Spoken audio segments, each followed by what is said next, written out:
Grammy and Emmy award-winning music icon Barry Manilow delivered some devastating news today, a lung cancer diagnosis that requires immediate surgery. An MRI discovered a cancerous spot on my left lung that needs to be removed, he wrote. The doctors do not believe it has spread.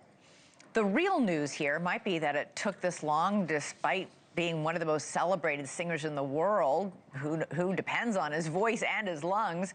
Barry Manilow has actually been smoking cigarettes since he was 9 years old. He smoked up to 3 packs of unfiltered cigarettes a day for 30 years. But later in life, Barry Manilow turned to vaping.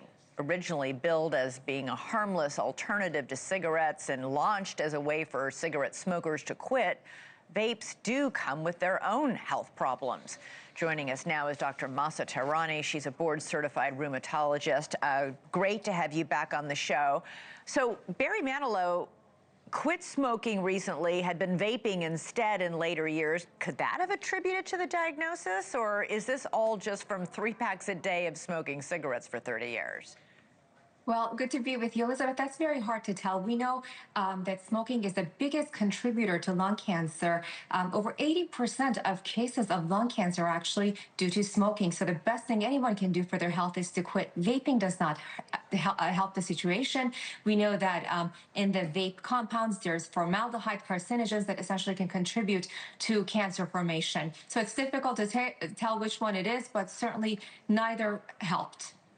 Barry Manilow did stop smoking for around 15 years. They say that after 10 years of quitting, doctors say your lungs have healed significantly, so your lung cancer risk is reduced to half. But we have been hearing about a lot of smokers quitting only to still get lung cancer later in life. What's happening?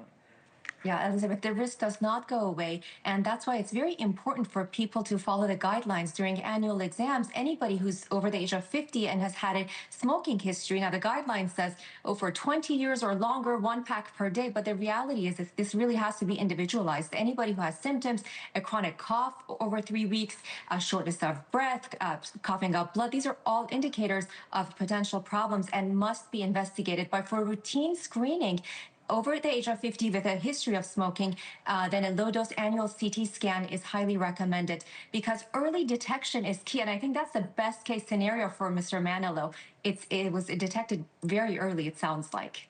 He said he doesn't have to have cancer or radiation. Yes, chemo or radiation. So typically, if the cancer, and they can, via diagnostic imaging, such as the MRI that he had, they can tell to a certain extent how much tissue invasion it's had. And if it doesn't have much tissue invasion, if it has not spread to the lymph nodes, then thankfully, surgical resection should be curative in this case, and chemo and radiation can be spared. But that's not always the case. That's why detection is critical. Yeah, and people should be telling their doctors and getting those annual screenings. Incredible that he found this early enough to not have to go through chemo and radiation. We wish him luck in his battle with lung cancer. Dr. Mahsa Tehrani, thank you both. Thank you so much. Really appreciate it. Great to see you. Thank you for watching. Subscribe below and download our NewsNation app right now on your phone, and you will get fact-based, unbiased news for all Americans.